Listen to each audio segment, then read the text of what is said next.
The moment the preacher called Clara Bennett a married woman, she braced for the worst. She was 19, standing beside a 32-year-old rancher she had never met before that morning, and her uncle had made the bargain painfully clear. Luke Callahan had paid Silas Bennett's debt. In return, Luke got a wife. Clara kept her hands clasped, so no one in the Red Willow Church would see them shake. Silas sat in the first pew, looking satisfied like a man who had finally settled an account. Luke stood beside her, in a dark coat, broad-shouldered and unreadable. When the preacher stepped away, Luke turned toward her. Clara's stomach tightened. She knew what husbands were allowed to expect. Silas had made sure she knew. Luke took one step closer, saw her flinch, and stopped. Instead of touching her, he reached into his coat and placed a small brass key in her palm. "Wedding gift," he said. "And before you ask, no, it doesn't open my bedroom." Clara stared at the key. "What does it open? You'll see." An hour later, instead of taking the road directly to Callahan Ranch, Luke turned his wagon down a narrow track beside a creek. Cottonwoods opened around a weathered little house with a stone chimney. Clara forgot to breathe. My mother's house. She had not seen it since she was 11. Luke climbed down and retrieved a folded packet from beneath the wagon seat. After her parents died, Silas had told her the bank seized this land. Debts were debts, he had said. A girl without money should learn not to become attached to things she could not keep. Luke held out the papers. Clara opened them. The deed trembled in her hands. At the bottom, beneath the county seal, was one name. Clara Bennett Callahan. Only hers. She looked up. "What did you do?" "Bought it back." "How much doesn't matter. It matters to me. You don't owe me for a gift." Her laugh came out brittle. "Men don't spend money without expecting something." Luke's expression hardened, though not at her. "Maybe the men you've known." The old fear returned because fear was familiar and gifts were not. "So this is what Clara asked. A prettier bargain. You pay Silas, give me land, and I'm supposed to be grateful when you collect." Luke went still. "No." He nodded toward the house. "There's food inside. Firewood behind it. Ruth Mercer changed the linens yesterday. The lock works from the inside. This key is the only one." Clara looked from the key to him. "And where are you sleeping, main house?" "Half a mile east. You married a woman and gave her a place to hide from you." His eyes met hers. "Because a marriage shouldn't need a locked door to keep a woman safe." For the first time that day, Clara had no answer. Luke carried her valise to the porch, set it down without crossing the threshold, then stepped back. The house belonged to her. The key belonged to her. Even the choice of whether he entered belonged to her. It should have felt like freedom. Instead, it frightened her in a way Silas's cruelty never had. Cruelty always came with rules. Kind could hide a price. A man did not pay another man's debt, marry a stranger, recover the land she had spent 8 years grieving, and ask for nothing. Yet Luke Callahan had done exactly that. What Clara could not know was why he had agreed to the marriage before he ever saw the fear on her face, and when she learned the full answer, the gift in her hand would become much harder to understand. That night, Clara locked the door. She checked it twice. Then, as she lowered the lamp beside her bed, she noticed another light beyond the window. A lantern burned beside the narrow road between her house and the main ranch. Luke had left it there. Not close enough to watch her. Only close enough that if she needed help, she would not have to cross the darkness alone. For the first week of her marriage, Clara waited for Luke Callahan to change. She expected him to come to the little house after dark. He never did. She expected instructions about meals laundry or where a wife belonged at night. None came. Each morning she walked the lantern-marked road to the main ranch house, and found breakfast already being served by Ruth Mercer, a grey-haired woman with sharp eyes and no patience for awkward silence. Luke was usually gone before Clara finished eating. He worked the ranch hard. Clara saw that quickly. He could send 40 men in 4 directions before sunrise, settle an argument over grazing rights without raising his voice, and spot a lame steer from halfway across a pasture. But around her, Luke behaved as though every word required careful handling. One morning, Ruth watched him ask Clara whether she preferred coffee or tea for the 3rd time that week. After he left, Ruth snorted. That man can order 40 cowboys around before breakfast. Around you, he acts afraid to breathe wrong. Clara nearly smiled. Nearly. She still did not trust kindness she could not explain. More troubling was the fact that Luke seemed determined to ask nothing of her. At Silas's house, usefulness had been the price of food and shelter. Clara had cooked, clean, mended, kept accounts, and learned early that an idle girl was an expensive girl. At Callahan Ranch, no one demanded anything. By the 10th day, the freedom became unbearable. She found Luke near the barn, checking a gelding's foreleg. "I want work." Luke straightened. "You don't need to work." "I didn't say I needed to." His brow furrowed. "Clara, you have a house, money for anything reasonable.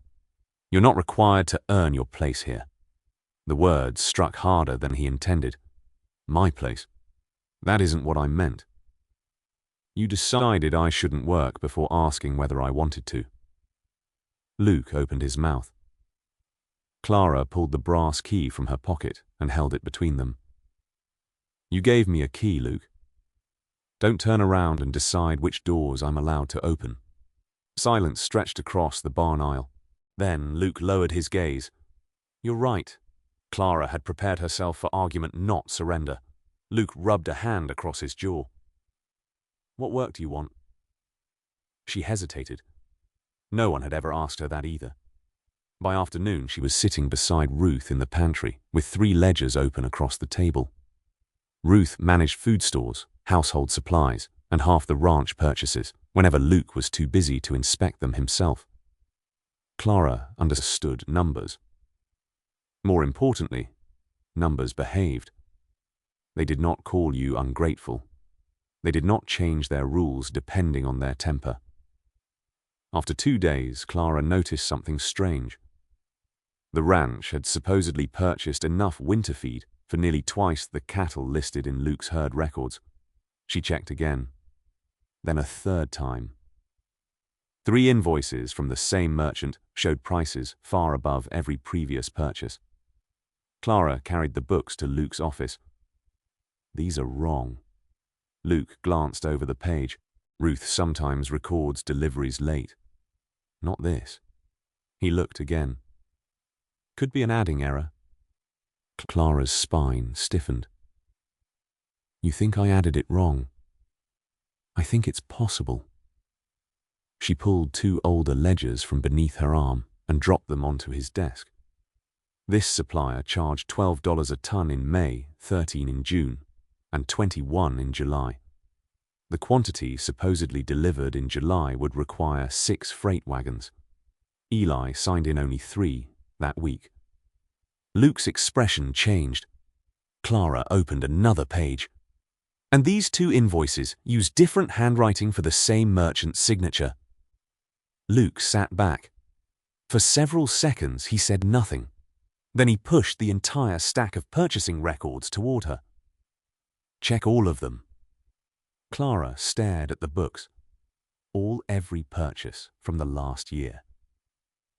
"You trust me with that?" Luke's answer was simple. "You found what I missed." Something inside her shifted. Silas had praised her only when her work saved him money. Even then, he acted as though competence was another debt she owed. Luke looked at her as if discovering she was capable changed the way he saw her.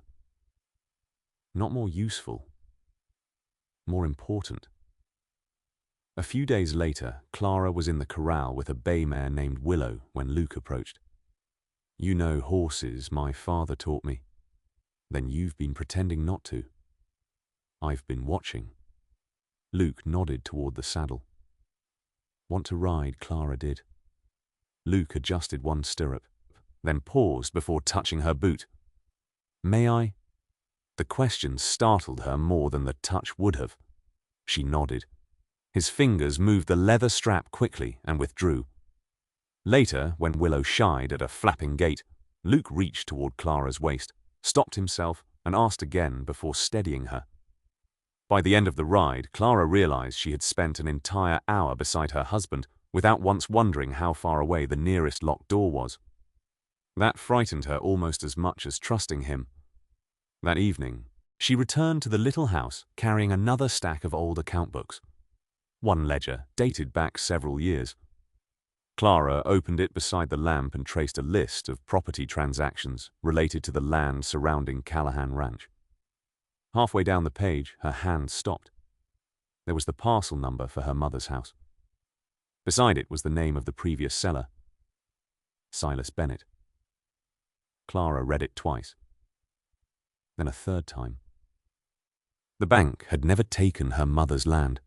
Silas had sold it, and for 8 years he had let Clara believe there had been nothing left to save. Clara did not wait until morning. She carried the ledger to the main house with the brass key clenched in one hand and found Luke in his office coat, off sleeves rolled reading cattle reports beneath a smoking lamp. She dropped the book onto his desk. Silas sold my mother's land. Luke looked at the page, then at her. Yes. The answer hit harder than a denial. You knew. I found out before the wedding. And you said? Nothing. Luke stood slowly. I found the sale while looking into the property Silas claimed was tied to your family's debt. By then, the land had changed hands twice. I bought it from the last owner. Clara's throat tightened. You investigated me. I investigated him. You still didn't tell me. Luke's jaw worked. No. Why? He was quiet long enough that Clara almost turned away. Then he said, because I wanted one thing in this marriage to belong to you before it belonged to us. The anger did not disappear, but it changed shape. Clara had expected an excuse. Instead, Luke had seen the thing Silas stole from her and tried to return it without placing his own name beside hers. No one had ever restored something to Clara without first asking what they would receive in exchange. She closed the ledger. You should have told me. I know. It was the second time Luke had admitted fault without defending himself. That frightened her too. The days that followed brought an early storm down from the mountains. By dusk, wind screamed across the ranch hard enough to bend the cottonwoods. Snow came sideways, thick and sudden. Luke and most of the men were still miles north, driving cattle toward winter pasture. Clara was helping Ruth secure shutters when Eli Boone burst through the kitchen door. Fence is down by the ravine. Ruth looked toward the window. How many horses 6 out? Maybe 7? Clara was already reaching for her coat. Eli blocked the doorway. Mrs. Callahan, no. One of them is Willow. That isn't the problem. What is May's out there? May was a heavy grey mare, less than a month from foaling. Clara's stomach dropped. We wait for Luke, Eli said. He won't be back before midnight. We don't go into that ravine in this weather. If she slips, she'll break a leg. Eli hesitated. That was enough. Clara pulled on gloves. We need 2 ropes, the bay mare from the south stall, and every lantern that will stay lit. Eli stared at her. You have a better plan. He did not. They found May below the ridge, trembling beside a wall of frozen earth. She had gone down the steepest side of the ravine and could not climb back without panicking. Snow had already crusted along her mane. Eli wanted to loop a rope around her and pull. No, Clara shouted over the wind. She'll fight it. She remembered something her father had taught her years ago. A frightened horse followed trust before force. Clara had Eli bring the bay mare around the lower trail. She tied one rope high along a cottonwood for leverage, and the second around May only as a safety line. Then she climbed down. Clara. She ignored Eli. May's eyes rolled white when Clara approached. Clara stopped. She spoke softly. Again and again. The wind stole half the words, but the mare recognized the tone.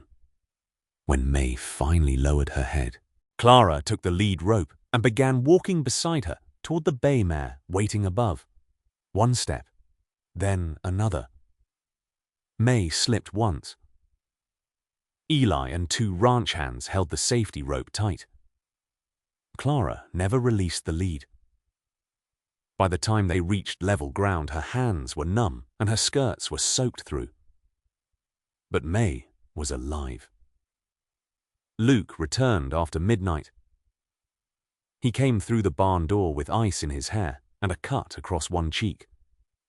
The first thing he saw was Clara beside May's stall, the fence secured, the horses all back. His gaze moved to May, then to Eli. Eli gave him the whole story in 3 sentences. Luke looked at Clara for a long time. She expected anger. Instead, he said quietly, "You went into the ravine." Yes. That was dangerous. So was waiting. Luke looked toward the mare, then back at Clara. You were right. Those 3 words warmed her more than the stove. Later, Ruth noticed blood soaking through Luke's shirt near his shoulder and ordered him into the kitchen. The cut was shallow but long. Clara cleaned it while Luke sat rigidly at the table. "You can breathe," she said. "I am breathing." "Barely." That earned the smallest smile. When she finished wrapping the bandage, Clara's hand remained on his shoulder. Neither moved. Luke looked at her fingers, then at her face. Something quiet passed between them. Clara moved first. She slid her hand down and took his. Luke's fingers closed around hers carefully. He leaned closer. For one heartbeat, Clara thought he would kiss her. Then he stopped. Clara. She could feel his breath. "Is this something you want, or something you think a wife owes?" Her answer vanished. Not because she wanted to pull away, because no one had ever asked her to separate desire from duty. Luke saw the hesitation. He released her hand. That's answer enough for tonight. He stood and stepped back. No disappointment used as punishment. No wounded pride. No reminder that she was his wife. Clara watched him leave and realized something terrifying. She had wanted him to stay. And if you're wondering whether Luke's restraint finally earned Clara's trust, the answer is not yet, because the truth about their marriage was still larger than either of them had admitted. The next afternoon, Clara returned to the purchasing ledgers. Eli came in searching for a freight receipt and mentioned without thinking that Luke had paid Silas far more than the land had been worth. Clara froze. How much Eli's face changed. Mrs. Callahan. How much the number he gave her made the room feel suddenly small. That money had not been for a house. It had not been for an old mortgage. It was too much. That night, Clara went to Luke's office while he was checking the north pasture. She opened the iron safe using the account key Ruth kept for ranch records. Inside were tax receipts, deeds, contracts, and one folded document bound with a red ribbon. Across the top were 2 words, marriage settlement. Clara unfolded it. Her eyes moved down the page. Terms. Payment. Silas Bennett. Then Luke Callahan's signature. Clara stared at it until the letters blurred. The man who had given her a key had also signed the paper that put a price on her. Clara read the marriage settlement twice. The second time hurt worse.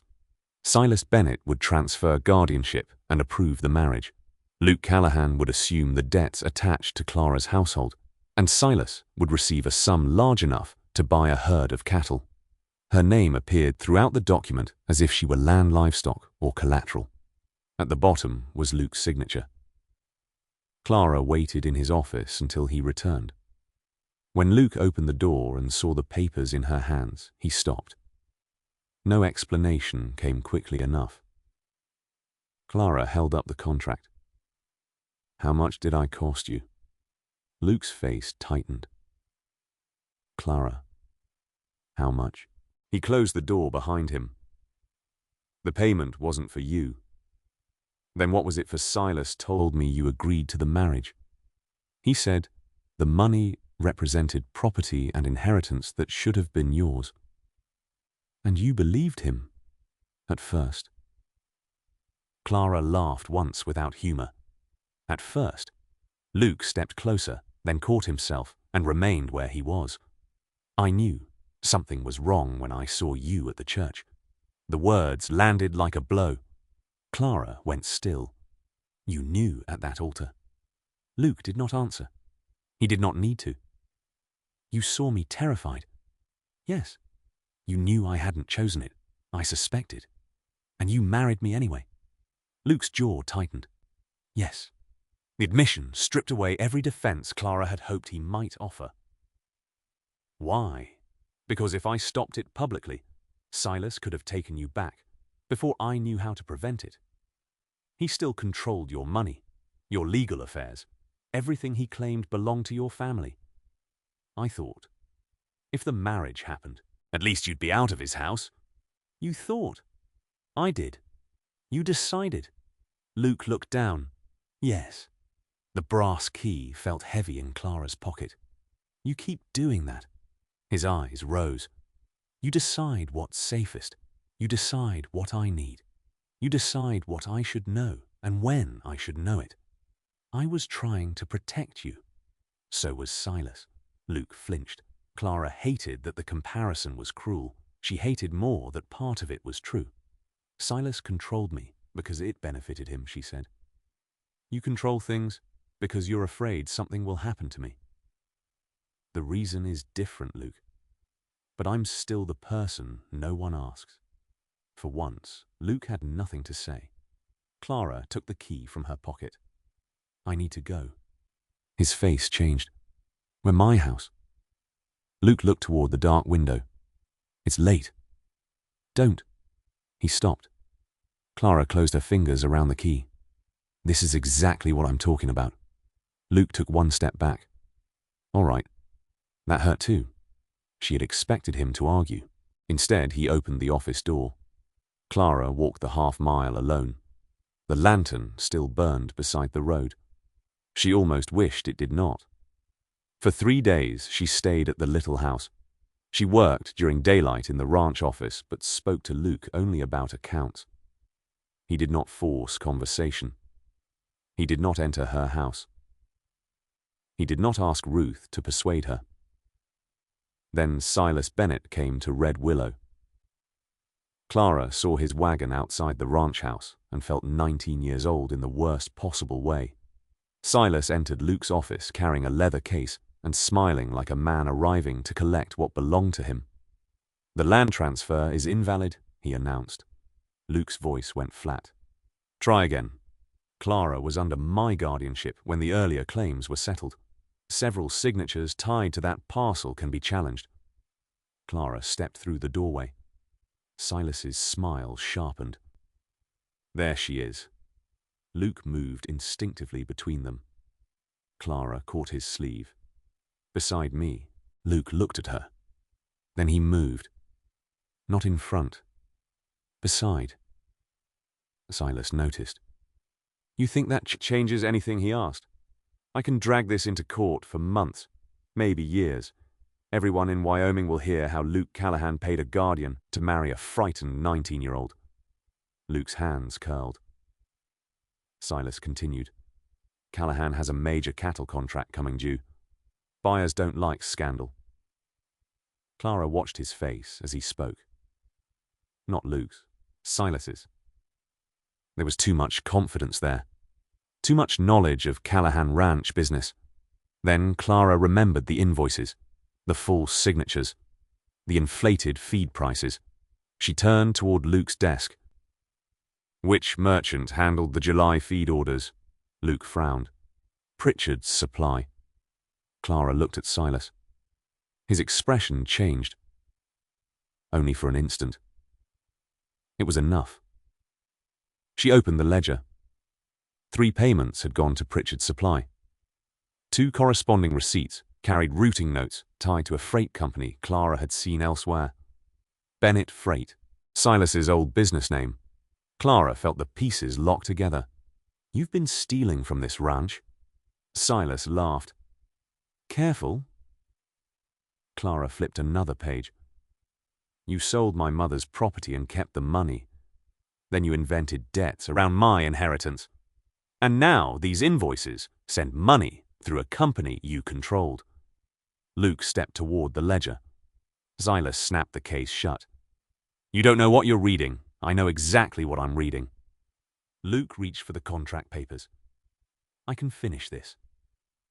Clara turned on him. No. I have lawyers in Cheyenne. I can freeze every account connected to him before number. Luke stopped. Clara's voice shook, but she did not lower it. If you fight for me while I stand behind you, nothing has changed. Luke stared at her. What do you want me to do? The question mattered, more than either of them could say. Stand beside me. Luke nodded once. All right. Silas studied them both. Then his expression became almost pleasant. I'll make you an offer, Clara. She said nothing. Sign the house back to me. Leave Callahan. I withdraw every claim. Luke's face darkened. Silas kept speaking. No lawsuit. No public hearing over how this marriage was purchased. No interference with Callahan's cattle contract. Clara looked at Luke. A failed contract could cost the ranch badly. Men depended on those wages. Families depended on those men. Silas knew exactly where to press. You're asking me to leave my husband. I'm asking you to stop ruining him. Luke stepped forward. Don't listen to him. Clara raised a hand. Luke stopped. Silas smiled. There, you're learning. Clara wanted to slap him. Instead, she said, Get out. Silas picked up his case. You have until the hearing. When he left, Luke turned toward Clara. I don't care about the contract. You should. I care about you. That isn't always enough. The words hurt them both. That night, Clara sat alone in her mother's house with the brass key on the table. For years she had believed love meant being useful enough that someone might keep her. Then Luke had shown her another danger. Being loved by someone so afraid of losing her that he tried to remove every risk before she could choose for herself. Clara knew what she had to do. For the first time, the decision could belong entirely to her. Before dawn, she crossed to the main house. Luke was asleep upstairs. Clara placed the brass key on the table in the entrance hall. Beside it, she left a note. Then she saddled Willow and rode toward Red Willow. When Luke came downstairs, he saw the key first, then the empty road. He unfolded the paper. There was only one sentence. This time, the choice is mine. By the time Luke reached the little house, Clara was gone. Willow's stall was empty. The brass key was no longer on the table where he had found it. For one terrible moment, Luke believed Silas had taken her. Then Ruth found Clara's best coat missing from its peg, and Eli discovered fresh hoofprints leading toward Red Willow. Luke mounted before either of them could stop him. He rode hard enough to make the cold air tear at his lungs. All the way into town, one thought followed him. He had finally done what Clara asked. He had let her choose. And she had chosen to leave him. The hearing was already underway when Clara entered the Red Willow Municipal Hall. Silas stood near the front beside a local attorney and 2 men from Pritchard's Supply. Half the town seemed to have found a reason to attend. Whispers moved through the benches the moment Clara stepped inside. Silas smiled. You came alone. Clara placed a leather satchel on the table. I came without permission. His smile faded. The magistrate called for order. Silas's attorney began with the land, old guardianship papers, property transfers, questions about Clara's age when Silas controlled her estate. Then Silas himself stood. He did not speak about deeds for long. He spoke about Clara. He called her ungrateful, impulsive. A girl who had been fed and housed by family, only to abandon them the moment a wealthy rancher offered something better. Then he turned toward the spectators. Everyone here knows what happened. Luke Callahan paid money. My niece married him. Call it whatever pretty name you like. Clara felt every eye in the room shift toward her. A year ago, perhaps, even a month ago, shame would have silenced her. Instead, she stood. He did pay you. Silas looked pleased. Clara continued. And I was forced into that marriage. The room became completely still. Silas's pleasure sharpened. Then Clara opened the satchel. But that is not the only thing you lied about. She placed her mother's original property record on the table, then the sale record, then the ranch ledgers, one document after another. My uncle told me the bank took my mother's house because of family debt. She pointed to the signature. He sold it himself. Silas shifted. Clara opened another page. He kept the proceeds. Another. He then listed money from that sale as part of debts supposedly owed by my family. Silas rose. This is nonsense. Clara did not look at him. She turned to the magistrate. May I show you the Callahan Ranch purchasing records? The magistrate nodded. Clara laid out 3 invoices from Pritchard's Supply. She explained the normal price of feed, the inflated price, the quantities supposedly delivered. Then she produced Eli's freight records. These invoices charge for 6 wagons. She placed the corresponding delivery sheet beside them. Only 3 arrived. Murmurs moved through the room. Silas's attorney leaned towards him. Clara continued. The excess payments were routed through a freight company. She laid down the final record. Bennett Freight. Silas's face changed. That business has nothing to do with me. It was registered under your name for 9 years. You don't understand commercial records. For the first time, Clara smiled. I understand them better than you hoped. Silas slammed one hand against the table. You think keeping books makes you clever? No, Clara met his eyes. I think keeping them makes it difficult for thieves to lie. The magistrate ordered Silas to sit down. He did not. Instead, he pointed at Clara. And what of Callahan? Are we pretending he didn't sign the marriage settlement? Are we pretending he didn't buy himself a 19-year-old bride? The doors opened behind them. Luke entered. Dust covered his coat from the ride. Clara's heart lurched. She had not asked him to come. But he did not walk in front of her. He stopped beside her, exactly where she had asked him to stand. Silas laughed. Perfect timing. Luke's gaze remained on Clara. May I speak, not to the magistrate? To her. Clara nodded. Luke faced the room. Silas is right about one thing. The whispering stopped. I signed the agreement. Silas blinked. Luke continued. I was told Clara consented. I was told the money involved property that belonged to her. He paused. But at the church, I saw she was afraid. Clara's chest tightened. I knew enough to stop, Luke said. I didn't. Silas's attorney looked startled. Luke did not soften the truth. I convinced myself completing the marriage would get her away from Silas and give me time to protect her. He looked at Clara. That was my decision. It should have been hers. For the first time since Luke entered, Clara could breathe. He was not rescuing himself. He was not asking the town to excuse him because his intentions had been better than Silas's. He was simply telling the truth. Luke removed a folded document from his coat. My attorney prepared this last night. He placed it on the table. I surrender every financial claim created by the marriage settlement. Silas stared. Luke continued. If Clara wants an annulment, I will sign it. The room erupted. The magistrate called for silence. Luke looked only at Clara now. The house remains hers. Silas snapped. You can't simply give away disputed property. I can give away my claim to it. Luke's voice remained calm. I will not ask for repayment of any money I paid. I will not challenge her decision. And if the cattle contract is lost because of this scandal, that is my loss to carry. Clara stared at him.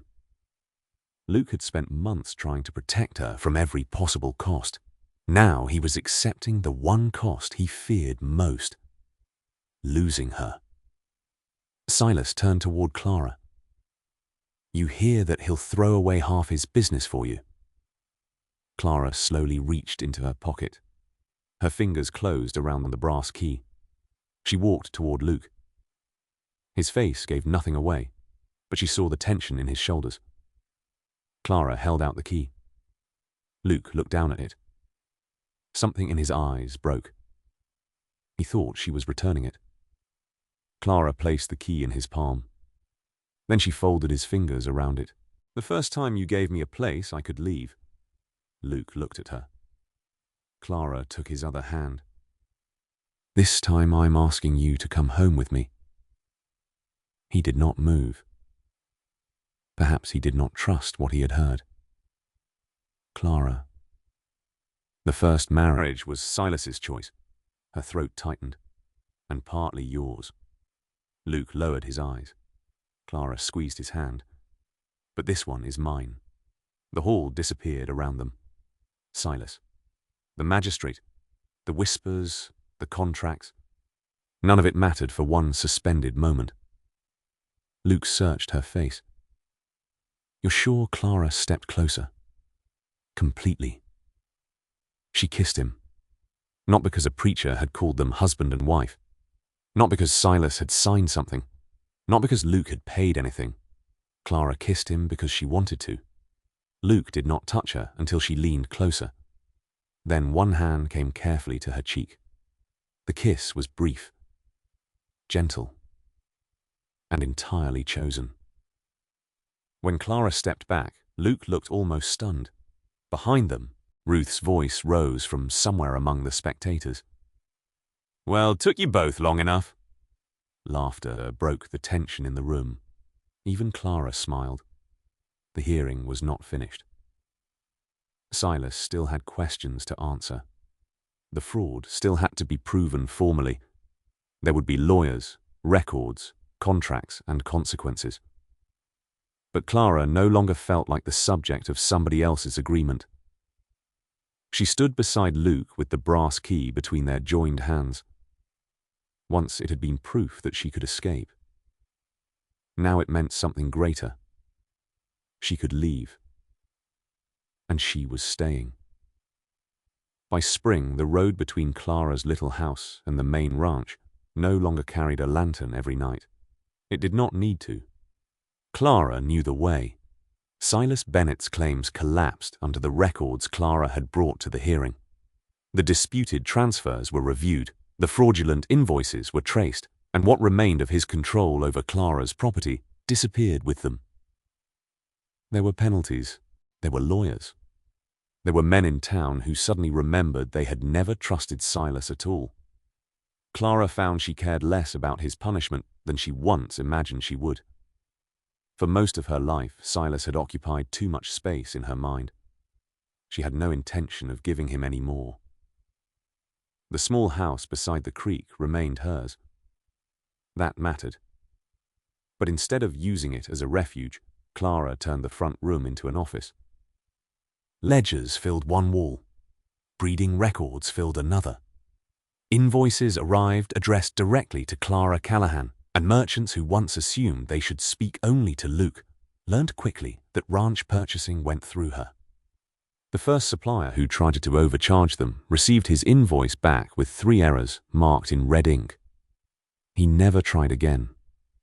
Luke handled cattle grazing land and the men in the field. Clara handled accounts purchasing breeding records. And enough of the horse program that Eli eventually stopped pretending he knew more about mares than she did. They argued sometimes. That surprised Clara. Not the arguments themselves. The fact that arguments could end without anyone winning ownership of the other. One afternoon, Luke came into her office carrying a contract. I already told McAllister we'd take the North shipment. Clara looked up slowly. You told him. Luke stopped. She raised one eyebrow. He closed his eyes. I did it again. You did. I should have asked. You should have. Luke pulled out the chair across from her. All right. Would you like to tell me why my excellent decision is wrong? Clara took the contract. Gladly. 10 minutes later, Luke was staring at the freight cost. That's robbery. I know. He leaned back. Cancel it. Clara smiled. Now that's an excellent decision.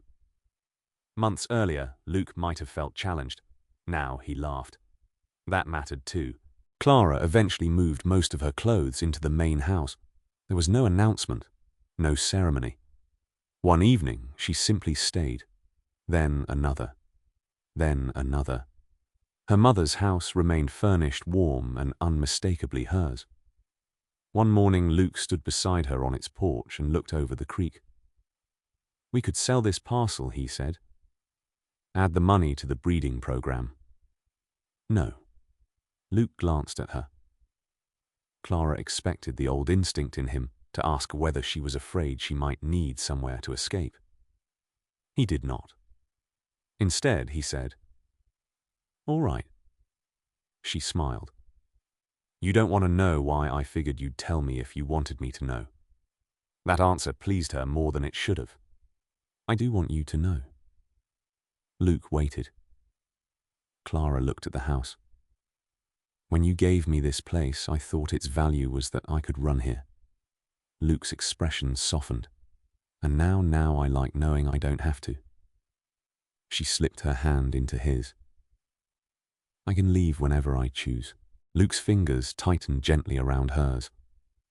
And every day Clara said I choose not to. The brass key eventually found a new place. It hung on a small hook beside the front door of the main house. Luke noticed it there one evening as they returned from checking a newborn foal. He took off his hat and nodded toward it. Still need that more than ever. Luke looked surprised. Clara took the key from its hook. It reminds me the door was never locked. For a moment he said nothing.